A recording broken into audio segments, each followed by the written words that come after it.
Hello everyone, कैसे हो आप सब। एक बार पुनः स्वागत है आप सभी का हमारे अपने YouTube channel Shiv coaching classes पर।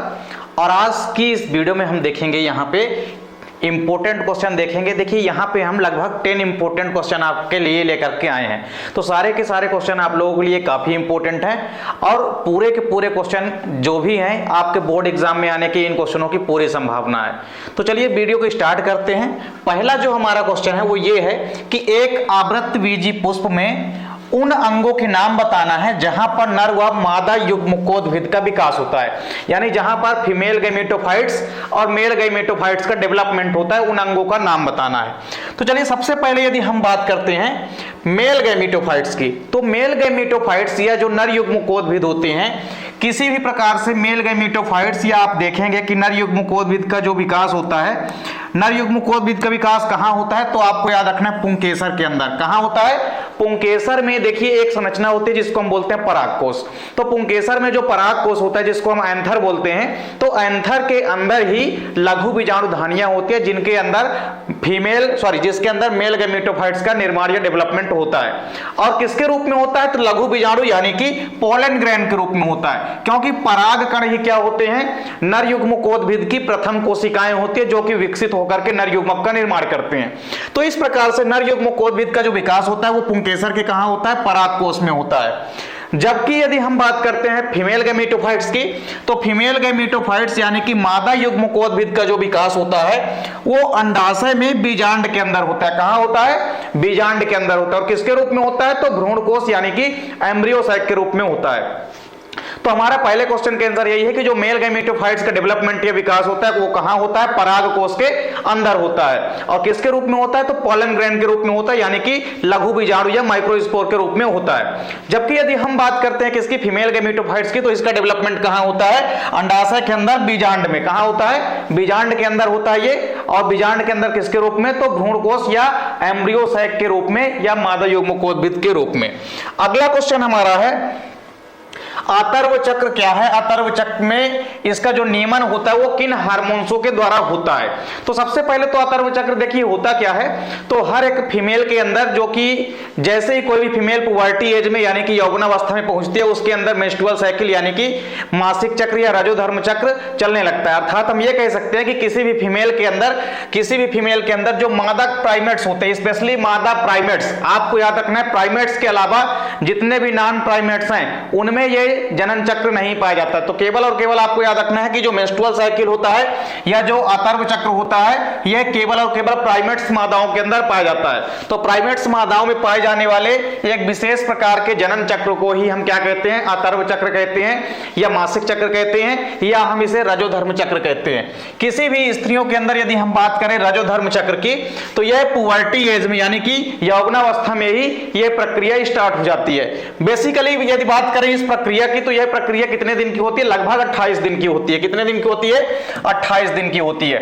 वहीं यदि हम बात करते हैं किसी भी फीमेल के अंदर जो पुबर्टी एज में जैसे ही मेंस्ट्रुअल साइकिल स्टार्ट होता है, मेंस्ट्रुअल साइकिल में क्या होता है? स्टार्टिंग में रजोस्राव होता है। लगभग 3 से 5 दिन तक आप देखेंगे कि रजोस्राव अवस्था होती है। तो यहां पे क्या होता है? 3 से 5 दिन तक रजोस्राव होता है और स्त्री के योनि से एक विशेष प्रकार का लिक्विड जो है बाहर निकलता है जो कि रक्तस्राव भी हो सकता है, क्योंकि एंडोमेट्रियम की दीवार से एंडोमेट्रियम टूट करके बाहर निकलती है जैसे ही मेंस्ट्रुअल साइकिल स्टार्ट होता है उसके पहले से लेकर के 5वें दिन तक। अब बात करते हैं किसी भी एक 50 वर्षीय जो स्त्री है यानी 45 से 50 वर्ष की अवस्था में क्या होता है कि मेंस्ट्रुअल साइकिल की प्रक्रिया रुक जाती है और इस प्रक्रिया को हम मोनोपॉज कहते हैं। क्या कहते हैं? इस प्रक्रिया को हम मोनोपॉज कहते हैं। तो आपको हमेशा याद रखना है कि जब मेंस्ट्रुअल साइकिल स्टार्ट होता है यानी मासिक चक्र प्रारंभ होता है तो इसे हम क्या कहते हैं? इसे हम मेनार्की कहते हैं यानी कि रजोदर्शन कहते हैं। और जैसे ही रजोधर्म की प्रक्रिया समाप्त होती है इसे हम क्या कहते हैं? इसे हम रजोनिवृत्ति कहते हैं या हम मोनोपॉज कहते हैं। अब देख सकते हैं आप यहाँ पे कई सारे ऐसे हार्मोन्स हैं जो कि मेंस्ट्रुअल साइकिल का नियमन करते हैं। उसमें से पहला हार्मोन है गोनेडोट्रोपिन, इसके अलावा दूसरा हार्मोन है एस्ट्रोजन, तीसरा है ल्यूटिनाइजिंग हार्मोन्स और चौथा है FSH यानी कि फॉलिकल स्टिमुलेटिंग हार्मोन्स। इसके अलावा एक है प्रोजेस्टेरॉन हार्मोन्स। तो ये पांचों हार्मोन्स हैं जो कि आतर्व चक्र या मासिक चक्र की प्रक्रिया का नियमन करते हैं। तो इस प्रकार से दूसरा क्वेश्चन भी आपको समझ में आ गया होगा। अगला क्वेश्चन हमारा है प्रसव क्या है, प्रसव को प्रेरित करने वाले कौन कौन से हार्मोन शामिल किए गए हैं। तो सबसे पहले तो हम समझते हैं प्रसव है क्या। तो देखिए कोई भी गर्भवती जो महिलाएं होती है या गर्भवती माताएं होती है, इनमें जो गर्भस्थ शिशु होता है, मतलब गर्भ के अंदर जो शिशु होता है, उसके बाहर निकलने की प्रक्रिया ही, इस प्रक्रिया को ही हम क्या कहते हैं, प्रसव कहते हैं। तो कोई भी गर्भवती महिला, उसके अंदर से जो गर्भ है, उस गर्भ के बाहर निकलने की विशेष प्रकार की प्रक्रिया को ही हम क्या कहते हैं, उसे हम कहते हैं प्रसव। यदि हम बात करते हैं प्रसव की क्रिया का नियमन, यानी यह प्रक्रिया किस हार्मोन्सों के द्वारा कंट्रोल होती है, तो आपको याद रखना है कि जो हमारी पिट्यूटरी ग्लैंड, जिसको कि हम मास्टर ग्लैंड कहते हैं, इनमें 3 पालियां होती है, अग्रपाली, मध्यपाली और पश्चपाली। तो पश्चपाली से एक विशेष प्रकार का हार्मोन निकलता है जिसको हम बोलते हैं ऑक्सीटोसिन हार्मोन। तो ऑक्सीटोसिन हार्मोन क्या करता है कि गर्भाशय की दीवार को संकुचित करता है और शिथिलन दोनों के लिए जिम्मेदार होता है। तो गर्भाशय के संकुचन और शिथिलन के कारण ही जो गर्भाशय के अंदर शिशु होता है, गर्भस्थ शिशु होता है, वो बाहर निकलता है। तो इस प्रकार से आपको याद रखना है कि प्रसव की प्रक्रिया में एक विशेष प्रकार का हार्मोन भाग लेता है जिसका नाम है ऑक्सीटोसिन, और यह प्रसव की क्रिया को आसान बनाता है। इसके अलावा और कुछ हार्मोन्स हैं जो कि प्रसव की क्रिया का नियमन करते हैं। तो आप देख सकते हैं यहाँ पे पहला हार्मोन कौन सा है, कार्टिसोल हार्मोन, इसके अलावा एस्ट्रोजन हार्मोन्स और ऑक्सीटोसिन हार्मोन्स। तो ये तीनों के तीनों हार्मोन्स आपको याद रखना है, तीनों ही हार्मोन्स ये शामिल हैं किसमें, तो ये शामिल हैं आतर, ये प्रसव की प्रक्रिया में, यानी प्रसव की क्रिया में इन तीनों हार्मोन्स की अहम भूमिका होती है। तो तीनों हार्मोन्स आपको याद रखना है, कार्टिसोल, एस्ट्रोजन और ऑक्सीटोसिन। अगला क्वेश्चन है हमारा प्लेसेंटा के कार्य लिखिए। तो अपरा या प्लेसेंटा के आपके कार्य बताना है आपको। अपरा या प्लेसेंटा के देखिए कई सारे फंक्शन है। अपरा या प्लेसेंटा के देखिए जो पहला काम है अपरा या प्लेसेंटा का, वो है पोषण प्रदान करना। क्या है, पोषण। तो कोई भी जो भ्रूण है और मादा, तो मादा और भ्रूण के मध्य जो पोषण है वो किसके माध्यम से पहुंचेगा, तो जो भी गर्भ के अंदर जो फीटस है, जो शिशु है, उसको जो पोषण है किसके माध्यम से मिलता है, अपरा या प्लेसेंटा के माध्यम से ही मिलता है। और अपरा या प्लेसेंटा के माध्यम से ही तो वह फीटस किसके द्वारा जुड़ा होता है, मादा के द्वारा जुड़ा होता है। तो इस प्रकार से पहला काम क्या है, पोषण। तो अपरा जो है माता से पोषक पदार्थों को विकसित होते हुए भ्रूण तक पहुंचाने काम करता है। तो पहला काम तो क्या है, पोषण प्रदान करना। तो अपरा के माध्यम से भ्रूण क्या करता है, पोषण प्राप्त करता है। फिर दूसरा है गैसों का आदान प्रदान। अब सपोज करिए गैसों का आदान प्रदान, ये भी अहम भूमिका है। इसके बिना भी एक प्रकार से आप कह सकते हैं जीवन की कल्पना नहीं हो सकती किसी भ्रूण की। तो गैसों का जो एक्सचेंजेस ऑफ गैसेस होगा, ये भी किसके माध्यम से होगा, अपरा या प्लेसेंटा के माध्यम से होगा। जैसे CO2 को बाहर निकालना है, O2 को अंदर डालना है, तो ये प्रक्रिया किसके माध्यम से होगी, अपरा या प्लेसेंटा के माध्यम से ही होगा, एक स्थान से दूसरे स्थान तक ट्रांसफर। तो कुल मिलाकर के जो गैसों का आदान प्रदान होता है, ये भी किसके माध्यम से होता है, अपरा या प्लेसेंटा के माध्यम से होता है। तीसरा काम है संग्रहण एवं पाचन, यानी डाइजेशन एंड स्टोरेज। तो देखिए अपरा जो है ये क्या करता है, लिपिड यानी कि वसा और ग्लाइकोजन का एक विशेष प्रकार से संग्रहण करता है, स्टोर करके रखता है। और ये विघटित होकर के, यानी ये जो वसा है या इसके अलावा आप कह सकते हैं कि ये जो ग्लाइकोजन है ये विघटित होते हैं, यानी टूटते हैं, और टूट टूट करके जो भ्रूणीय भाग होते हैं इनके द्वारा अवशोषित कर लिए जाते हैं। तो भ्रूण के द्वारा अवशोषित कर लिया जाता है अपरा या प्लेसेंटा के माध्यम से। तो आपको याद रखना है कि संग्रहण और पाचन का भी काम कौन करता है, तो ये काम करता है अपरा या प्लेसेंटा। इसके बाद देखिए चौथा प्रमुख काम है एक्सक्रीजन, यानी कि उत्सर्जन। उत्सर्जन का मतलब है कि भ्रूण के अंदर जो भी नाइट्रोजन युक्त वर्ज्य पदार्थ बाहर निकलना होगा, किसके माध्यम से बाहर निकलेगा, तो ये भी बाहर निकलेगा किसके माध्यम से, अपरा या प्लेसेंटा के माध्यम से। तो अपरा या प्लेसेंटा के माध्यम से एक्सक्रीजन या उत्सर्जन भी होगा किसी भी भ्रूण का। तो आपको चौथा इंपॉर्टेंट काम क्या है, उत्सर्जन। इसके अलावा एक और काम आपको याद रखना है, बैरियर का काम। तो बैरियर का मतलब होता है कि अपरा के अंदर, अपरा के माध्यम से जो भी हानिकारक और रोगाणु होंगे, इसको जो है अपरा के माध्यम से ही विषाक्त पदार्थों के रूप में भ्रूण से बाहर कर दिया जाता है। तो अपरा या प्लेसेंटा के माध्यम से यहाँ पे 4-5 अहम भूमिका है, 4-5 अहम कार्य हैं जो कि किए जाते हैं अपरा या प्लेसेंटा के माध्यम से। तो इनके कार्यों को आपको याद रखना है। अगला क्वेश्चन है वृषण तथा अंडाशय के बारे में प्रत्येक के 2-2 प्रमुख कार्यों का वर्णन कीजिए। देखिए दोनों के कार्य लिखना है, 2-2 कार्य लिखना है, वृषण के भी और अंडाशय के भी। काफी इंपॉर्टेंट क्वेश्चन है। सबसे पहले यदि हम बात करते हैं किसके काम कार्य की, वृषण के कार्यों की, तो देखिए वृषण के 2 प्रमुख काम होते हैं। पहला काम क्या होता है, शुक्राणुओं का निर्माण करना, यानी कि फॉर्मेशन ऑफ स्पर्म। स्पर्म का निर्माण करना किसका काम है, वृषण का काम क्या है, शुक्राणुओं का निर्माण करना। तो वृषण का पहला काम तो क्या हो गया, शुक्राणुओं का निर्माण करना, जो कि शुक्र जनन नलिकाओं के अंदर संपन्न होता है। वहीं दूसरा जो इंपॉर्टेंट काम है वो है टेस्टोस्टेरॉन हार्मोन्स का सीक्रेट करना, यानी कि टेस्टोस्टेरॉन हार्मोन्स को स्रावित करना। तो एक विशेष प्रकार का जो कि मेल सेक्स हार्मोन्स कहलाता है, जिसको हम बोलते हैं टेस्टोस्टेरॉन हार्मोन्स। तो टेस्टोस्टेरॉन हार्मोन्स का जो सीक्रेशन होता है ये कहां से होता है, ये होता है वृषण के अंदर से। तो वृषण के अंदर एक विशेष प्रकार की कोशिकाएं होती है जिनको हम बोलते हैं लीडिंग कोशिका। इनके अंदर से ही आप देख सकते हैं, ये लीडिंग कोशिका का ही दूसरा नाम है अंतराली कोशिका। तो लीडिंग कोशिका या अंतराली कोशिकाओं के माध्यम से टेस्टोस्टेरॉन हार्मोन्स का स्रावण होता है। तो ये दूसरा प्रमुख काम है किसका, वृषण या टेस्टिस का। तो वृषण के दोनों काम आपको याद रखना है। फिर हम देखते हैं अंडाशय के कार्यों को। तो अंडाशय का देखिए पहला प्रमुख काम क्या है कि अंडाणुओं का निर्माण करना। किसका निर्माण करना, फॉर्मेशन ऑफ ओवम। ओवम का निर्माण करना पहला प्रमुख काम है किसका, अंडाशय का। अब दूसरा जो इंपॉर्टेंट काम है वो है फीमेल सेक्स हार्मोन्स का सीक्रेशन, यानी आप कह सकते हैं कि जो एस्ट्रोजन हार्मोन्स होता है या प्रोजेस्टेरॉन हार्मोन्स, इसका श्रावण करना किसका काम होता है, अंडाशय का। तो अंडाशय का दूसरा प्रमुख काम है एस्ट्रोजन हार्मोन्स या प्रोजेस्टेरॉन हार्मोन्स का सीक्रेशन करना। तो इस प्रकार से दोनों के दो कार्य आपको जरूर याद रखना है, अंडाशय के कार्य और वृषण के कार्य, दोनों के कार्य एग्जाम में जरूर पूछे जाते हैं। अगला क्वेश्चन है कि पुरुष की सहायक नलिकाओं एवं ग्रंथियों के प्रमुख कार्य क्या हैं। तो आपको यहां पे बताना है कि जो भी पुरुष है उसकी सहायक नलिकाओं के क्या क्या काम होते हैं और जो ग्रंथियां होती है पुरुषों के अंदर उनके भी क्या क्या काम है, ये भी आपको तैयार करना है। तो देखिए पुरुष की जो सहायक नलिकाएं हैं, तो सहायक नलिकाओं के कार्य हम सबसे पहले देखते हैं। तो सहायक नलिकाओं के कार्य में देखिए जो पहला प्रमुख कार्य है वो है वृषण जालिका का। जब वृषण की संरचना या टेस्टिस की स्ट्रक्चर आप देखते हैं तो उसमें रेड टेस्टी यानी कि वृषण जालिका होती है। इसका काम क्या होता है, जो शुक्र जनन नलिका होती है, शुक्र जनन नलिकाओं से जो प्राप्त शुक्राणु होते हैं उनको वास इफ्रेंसिया तक पहुंचाना, ये किसका काम होता है, ये प्रमुख काम होता है, हमेशा आपको याद रखना है, वृषण जालिका का।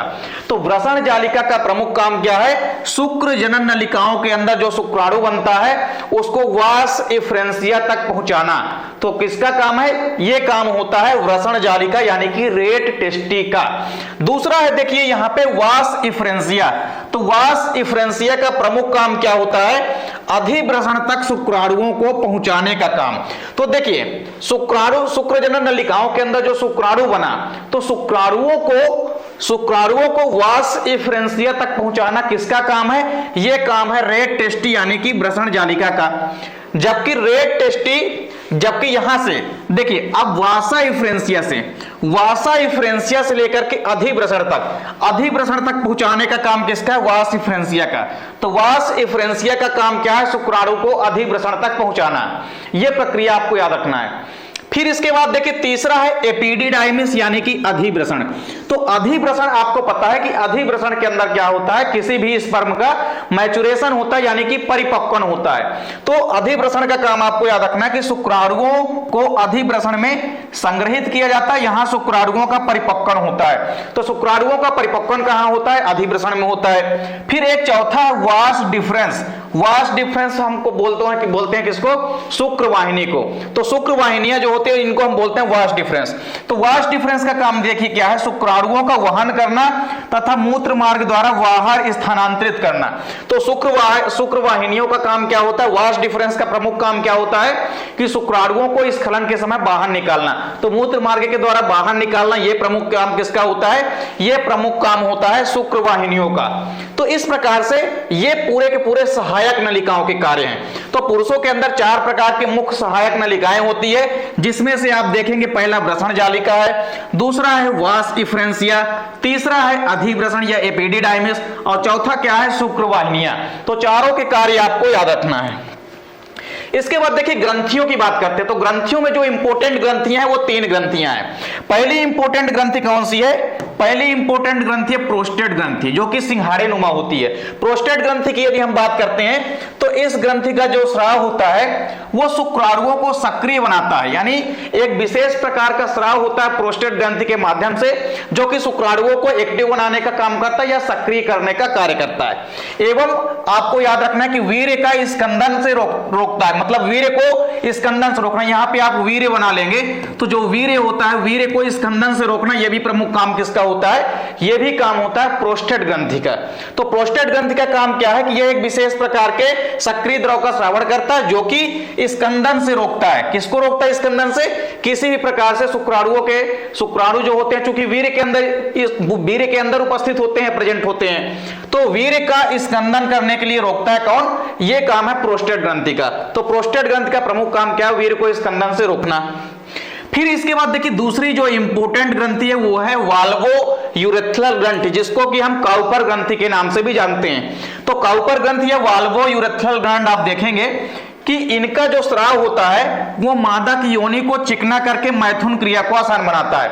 तो काउपर ग्रंथि या वाल्वो यूरेथ्रल ग्रंथि के माध्यम से आप देखेंगे कि एक विशेष प्रकार के क्षारीय द्रव का स्रावण होता है, जो कि योनि को चिकना बनाता है, जिस कारण से मैथुन की क्रिया में क्या होती है? आसानी होती है। तो वाल्वो यूरेथ्रल ग्रंथि यानी कि काउपर ग्रंथि का प्रमुख काम क्या होता है? एक विशेष प्रकार के द्रव का स्रावण करना, जो कि मैथुन की क्रिया को आसान बनाने का कार्य करता है। तीसरा है सेमिनल वेसिकल। सेमिनल वेसिकल का मतलब होता है शुक्राशय।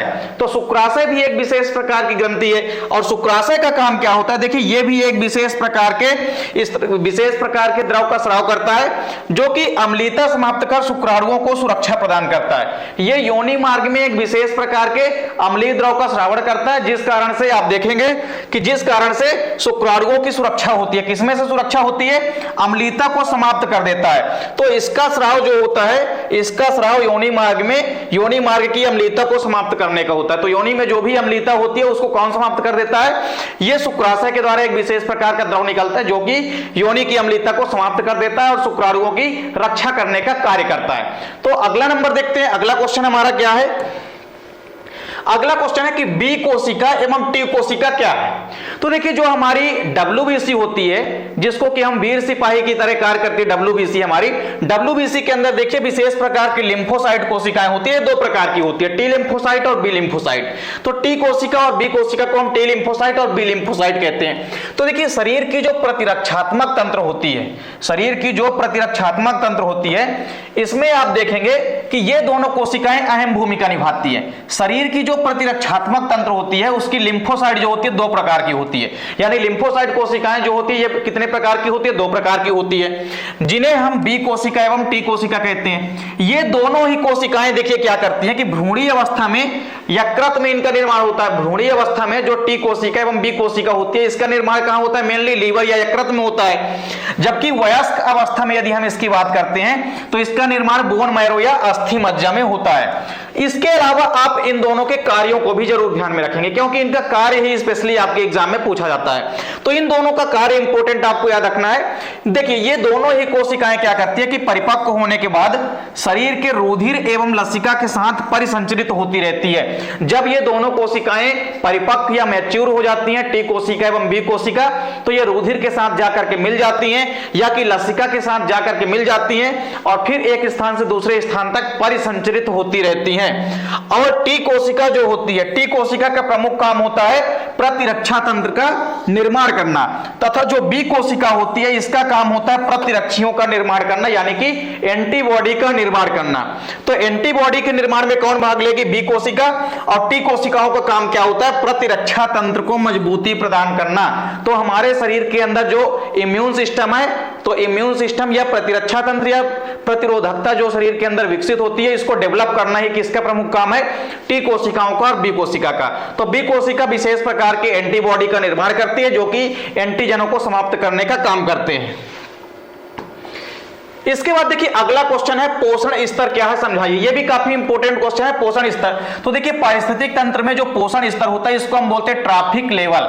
तो ट्रॉफिक लेवल का मतलब होता है, आप नॉर्मली समझ सकते हैं कि किसी भी इकोसिस्टम में क्या होते हैं, कई सारे जैविक घटक होते हैं। जैविक घटक में उत्पादक होता है, उपभोक्ता होता है, इसके अलावा डिकम्पोजर यानी कि अपघटक होते हैं। तो तीनों के तीनों जो जैविक घटक होते हैं ये एक दूसरे पर निर्भर रहते हैं। यानी जैविक घटक जो भी होते हैं, उत्पादक, विभिन्न श्रेणी के उपभोक्ता और इसके अलावा डिकम्पोजर यानी कि अपघटक, ये तीनों एक दूसरे पर आपस में निर्भर होते हैं। तो भोजन के लिए या पोषण के लिए सभी एक दूसरे पर निर्भर रहते हैं। तो जब उत्पादकों का भक्षण करेंगे प्राथमिक उपभोक्ता, फिर द्वितीयक उपभोक्ता, तृतीयक उपभोक्ता, तो इस प्रकार से भोजन का या पोषण का एक क्रम बन जाता है और इसे ही हम बोलते हैं पोषण स्तर। तो देखिए क्या होता है कि विभिन्न श्रेणी के उत्पादक, उपभोक्ताओं और अपघटक के बीच एक दूसरे को खाते हैं, जिस कारण से पोषण का एक क्रम बन जाता है जिसे हम कहते हैं पोषण स्तर। अब बात करते हैं पोषण स्तर में एक क्रम होता है। क्रम का मतलब क्या है, जैसे मान लीजिए यहां पे हमारे पास क्या है, कोई भी उत्पादक है। जैसे मान लीजिए क्या है यहाँ पे उत्पादक, उत्पादक को हम प्रोड्यूसर बोलते हैं। क्या बोलते हैं? प्रोड्यूसर। तो उत्पादक जो होते हैं या प्रोड्यूसर जो होते हैं, इनके पास सबसे पहले एनर्जी स्टोर होती है। तो उत्पादकों का भक्षण कौन करते हैं? उत्पादकों का भक्षण करते हैं प्राथमिक उपभोक्ता यानी कि जो शाकाहारी जीव होते हैं, प्रथम श्रेणी के उपभोक्ता होते हैं। ये किसका भक्षण करते हैं? ये भक्षण करते हैं डायरेक्ट उत्पादकों का। तो सबसे पहले एनर्जी किसके पास है? उत्पादकों के पास। तो उत्पादक जो है प्रथम पोषण स्तर का निर्माण करते हैं, यानी कि ट्रॉफिक लेवल फर्स्ट का निर्माण करते हैं। उसी प्रकार जब उत्पादकों को किसने खाया? प्राइमरी कंज्यूमर्स ने खाया। किसने खाया? प्राइमरी कंज्यूमर्स ने। तो प्राथमिक उपभोक्ता जो है ये द्वितीय पोषण स्तर का निर्माण करते हैं, यानी कि T2 का निर्माण करते हैं। फिर प्राइमरी कंज्यूमर्स को किसने खाया? सेकेंडरी कंज्यूमर्स ने खाया। तो सेकेंडरी कंज्यूमर जो है ये टर्सरी, ये तृतीय पोषण स्तर का निर्माण करेंगे। वहीं अब देखिए टर्सरी कंज्यूमर्स यानी कि तृतीयक उपभोक्ताओं का भक्षण किसने किया? सॉरी देखिए तृतीयक उपभोक्ताओं ने किसका भक्षण किया? द्वितीयक उपभोक्ताओं का भक्षण किया। और इस प्रकार ये चतुर्थ पोषण स्तर का निर्माण करते हैं। उसी प्रकार जब तृतीय श्रेणी के उपभोक्ता खत्म हो जाते हैं या मृत हो जाते हैं तो उनका भक्षण कौन करेंगे? जो मृत जीवी जीव होंगे, जैसे बैक्टीरिया हो गया, कवक हो गया, डिकम्पोजर जो होंगे। तो जो डिकम्पोजर होते हैं या जो अपघटक होते हैं, ये क्या करते हैं? भक्षण करते हैं जब तृतीयक श्रेणी के उपभोक्ता खत्म हो जाते हैं इनका, और ये पांचवें पोषण स्तर का निर्माण करते हैं। तो इस प्रकार से पोषण स्तर क्या है? तो पोषण स्तर एक क्रम है। किसका क्रम है? तो जब एक दूसरे को, सभी के सभी जीव एक दूसरे को खाते हैं, जिसके कारण एक क्रम बनता है भोजन का या पोषण का, उसे हम कहते हैं पोषण स्तर। तो उत्पादकों को उपभोक्ता खाते हैं क्रमशः, प्राथमिक उपभोक्ता, प्राथमिक उपभोक्ता को खाया द्वितीयक उपभोक्ता ने, द्वितीयक उपभोक्ता को खाया तृतीयक उपभोक्ता ने, फिर तृतीयक उपभोक्ता जब खत्म हो गए, मृत हो गए, तो इनका भक्षण किया किसने? डिकम्पोजर यानी कि अपघटक ने। तो इस प्रकार से सब एक दूसरे से क्या होते हैं? खाने के लिए एक दूसरे पर आश्रित होते हैं, जिस कारण से खाने का क्रम बन जाता है, जिसे हम कहते हैं पोषण स्तर।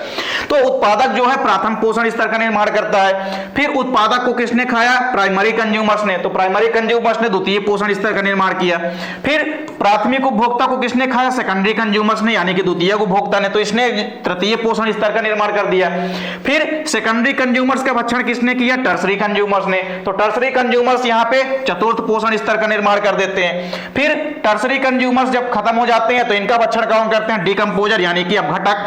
तो अपघटक जो है पांचवें पोषण स्तर का निर्माण कर देते हैं। तो इस प्रकार से क्रमशः आप देखेंगे कि किसी भी इकोसिस्टम के अंदर पोषण का जो क्रम है ये चलता रहता है। इसके बाद देखिए अगला क्वेश्चन है हमारा, हाइड्रोस्फीयर तथा जीरोस्फीयर में अंतर। तो हाइड्रोस्फीयर तथा जीरोस्फीयर में आपको अंतर बताना है। काफी सरल या आप इजी कह सकते हैं। तो देखिए 2-3 अंतर आपको डिफरेंस याद रखना है, कई बार एग्जाम में पूछा जा सकता है। तो हाइड्रोस्फीयर व जीरोस्फीयर में देखिए पहला डिफरेंस क्या है कि जल में होने वाले अनुक्रमण को हम क्या कहते हैं? हाइड्रोस्फीयर कहते हैं। क्या कहते हैं? अगर मान लीजिए जल में कहीं पे अनुक्रमण हो रहा है, तो जल में जो अनुक्रमण होता है या प्लांट सक्सेशन होता है उसे हम क्या कहते हैं? उसे हम कहते हैं जलक्रमक या हाइड्रोस्फीयर कहते हैं। वहीं यदि मरुभूमि में यदि मान लीजिए कोई भी अनुक्रमण हो रहा है तो उसे हम क्या कहते हैं? उसे हम जीरोस्फीयर कहते हैं। तो किसी प्रकार से अंदर अगर जल के अंदर कहीं भी अनुक्रमण हो रहा है तो उसे हम कहते हैं हाइड्रोस्फीयर, जबकि जल के अलावा जो मरुस्थल होता है या मरुभूमि होती है यहां पे यदि अनुक्रमण होता है तो इसे हम कहते हैं जीरोस्फीयर। तो पहला तो आपको इन दोनों की डिफरेंस या डेफिनेशन या परिभाषा लिख देना है। तो पहला जो अंतर है वो आपको इसकी डेफिनेशन बनाना है। तो जल में होने वाला अनुक्रमण जलक्रमक, जबकि मरुभूमि में होने वाला अनुक्रमण क्या कहलाता है? जीरोस्फीयर कहलाता है। दूसरा डिफरेंस देखिए क्या है कि जो हाइड्रोस्फीयर होता है, हाइड्रोस्फीयर में परिवर्तन जो है अपेक्षाकृत तीव्रता से होता है। जो हाइड्रोस्फीयर होता है या जलक्रमक होता है उसमें परिवर्तन तीव्र गति से होता है, जबकि यदि हम बात करते हैं मरुक्रमक की या जीरोस्फीयर की तो जीरोस्फीयर में परिवर्तन जो होता है अपेक्षाकृत धीमी गति से होता है। तो हमेशा आपको याद रखना है कि हाइड्रोस्फीयर जो होते हैं, हाइड्रोस्फीयर में परिवर्तन तीव्र गति से होता है, जबकि जीरोस्फीयर में जो परिवर्तन होता है यह धीमी गति से होता है। तो दूसरा डिफरेंस भी आपको याद रखना है। तीसरा इंपॉर्टेंट डिफरेंस है कि जो हाइड्रोस्फीयर होते हैं इनमें जलीय पौधे बनते हैं, जबकि जीरोस्फीयर में आपको याद रखना है कि मरुस्थलीय पौधे बनते हैं। तो हाइड्रोस्फीयर में जब भी अनुक्रमण होगा इसके द्वारा जलीय पौधों का निर्माण होगा, जबकि जीरोस्फीयर के माध्यम से आपको याद रखना है कि मरुस्थलीय पौधे बनते हैं। अब इसके आप एग्जाम्पल याद कर सकते हैं। जैसे हाइड्रोस्फीयर की यदि हम बात करते हैं तो किसी भी झील में झील के परितंत्र या इकोसिस्टम में विकास, तो जैसे झील का इकोसिस्टम होता है, झील के इकोसिस्टम में आप देखे होंगे अगर वहां पे कोई पादप जो है क्रमशः विकसित हो जाता है तो वो क्या है? झील का अनुक्रमण है। उसी प्रकार से क्रमशः आप देखेंगे कि मरुभूमि में अगर मान लीजिए खाली जगह खाली पड़ी है जहां पे पहले कुछ नहीं था, वहां पे यदि कोई अनुक्रमण हो गया है तो वहां पे जो अनुक्रमण होगा उसे हम कहेंगे जीरोस्फीयर। इसका एग्जाम्पल आप देख सकते हैं, जैसे किसी भी मरुभूमि में झाड़ियों का विकास हो जाना, यह क्या है? यह होता है मरुक्रमक या आप कह सकते हैं जीरोस्फीयर। तो इस प्रकार से हाइड्रोस्फीयर और जीरोस्फीयर के मध्य आपको डिफरेंस या अंतर तैयार कर लेना है। अगला और आखिरी क्वेश्चन है कि बायोपायरेसी किसे कहते हैं, समझाइए। देखिए काफी इंपॉर्टेंट क्वेश्चन है आपके बोर्ड एग्जाम के लिए। तो बायोपायरेसी का मतलब होता है, देखिए हमारे देश के अंदर बहुत सारे जैविक संसाधन हैं। जैविक संसाधन कई सारे हो सकते हैं, जैसे कोयला हो गया, इसके अलावा कोई भी खनिज हो गया, जैसे पेट्रोलियम हो गया। तो अब कोयला हो गया, खनिज हो गया, इसके अलावा कोई भी पेट्रोलियम हो गया, तो क्या होता है कि बहुत सारी आज ऐसी कंपनियां आ गई है, इसके अलावा बहुत सारे ऐसे संगठन हैं जो कि बिना किसी अधिकार के जैविक संसाधनों का निरंतर दोहन करती है, यानी जैविक संसाधनों का निरंतर उपयोग करती है और अत्यधिक मात्रा में उसका लाभ कमाने की कोशिश करती है। तो बिना किसी अधिकार के जैविक संसाधनों की चोरी या डकैती करना ही क्या कहलाता है? बायोपायरेसी कहलाता है। यह क्वेश्चन आपके एग्जाम में कई बार पूछा भी गया। तो बायोपायरेसी का मतलब देखिए क्या होता है? बायोपायरेसी का मतलब होता है कि बहुत से ऐसे संगठन या बहुराष्ट्रीय कंपनियां हैं जो कि किसी देश विशेष में पाए जाने वाले किसी भी प्रकार से जो जैविक संसाधन है उनका बिना किसी अधिकार के क्या करती है? दोहन करती है। इसे ही हम क्या कहते हैं? बायोपायरेसी या जैव पायरेसी कहते हैं। देखिए जैव संसाधनों का अनाधिकृत उपयोग है, एक प्रकार से किसी भी जो जैव संसाधन है, ये जैविक संसाधन है, इसका अनाधिकृत उपयोग मतलब बिना किसी अधिकार के उपयोग करना ही क्या है? बायोपायरेसी है। तो बायोपायरेसी में क्या होता है कि बहुत सी कंपनियां ऐसी होती है जो कि बिना किसी अधिकार के जैविक संसाधनों का दोहन करती है, यानी बिना किसी अधिकार के अनाधिकृत उपयोग, बिना किसी अधिकार के उपयोग करती है। और इसके अंतर्गत होता क्या है कि बिना किसी सूचना के जैविक संसाधनों का संग्रह करती है और संग्रह करने के पश्चात उसको व्यवसायिक स्तर पर ज्यादा मात्रा में विक्रय करती है और ज्यादा मात्रा में कंपनियां जो है लाभ कमाती हैं, जिस कारण से जो स्थानीय समुदाय होते हैं उनको इसका लाभ नहीं मिल पाता है और वो इस लाभ से वंचित रह पाते हैं। और इस पर नियंत्रण रखना काफी आवश्यक हो गया है, क्योंकि अगर नियंत्रण नहीं किया गया तो बायोपायरेसी के द्वारा कंपनियां जो है ऐसे ही जैविक संसाधनों का बिना किसी अधिकार के दोहन करती रहेगी और साधारण आदमी को इसका कोई भी लाभ नहीं मिल पाएगा। तो इस प्रकार से यहां पे आपको समझ में आ गया होगा कि बायोपायरेसी क्या है। तो एक प्रकार से बिना किसी अधिकार के जैविक संसाधनों का दोहन होता है। तो उम्मीद करता हूं वीडियो पसंद आई होगी। वीडियो अच्छी लगे तो लाइक कमेंट जरूर करें, साथ ही साथ अपने दोस्तों के बीच ज्यादा से ज्यादा वीडियो को शेयर करें। चैनल पे आप यदि नए हैं तो चैनल को सब्सक्राइब जरूर कर लें, साथ ही साथ बेल आइकन प्रेस कर लीजिए ताकि वीडियो की नोटिफिकेशन आपको मिलती रहे। और यदि आप बायोलॉजी की नोट्स लेना चाहते हैं तो आप कांटेक्ट कर सकते हैं 9685 29 91 49 पर। इसमें आपको हैंड रिटन नोट्स जो है व्हाट्सएप के माध्यम से प्रोवाइड किया जाएगा। तो उम्मीद करता हूं वीडियो पसंद आई होगी। मिलते हैं नेक्स्ट वीडियो में, तब तक के लिए जय हिंद, वंदे मातरम।